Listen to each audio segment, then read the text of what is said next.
સુરેન્દ્રનગર જિલ્લામાં રજીસ્ટ્રેશન વગર ધમધમતી હોસ્પિટલો સામે તંત્રે લાલ આંખ કરી છે।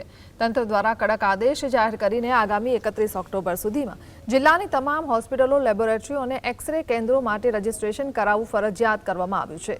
જો નિયત સમયમાં રજીસ્ટ્રેશન નહીં કરાવાય તો હોસ્પિટલો સીલ કરવાની ચીમકી અપાઈ છે। જિલ્લામાં અત્યાર સુધી 850થી વધુ હોસ્પિટલો નોંધાઈ ચૂકી છે, પરંતુ હજુ પણ 500થી વધુ હોસ્પિટલો રજીસ્ટ્રેશન વગર જ ચાલી રહી છે। હવે એલોપેથી, હોમિયોપેથી, આયુર્વેદિક, ડેન્ટલ અને સ્કિન ક્લિનિક સહિતના તમામ કેન્દ્રો તાત્કાલિક નોંધણી કરાવવી પડશે।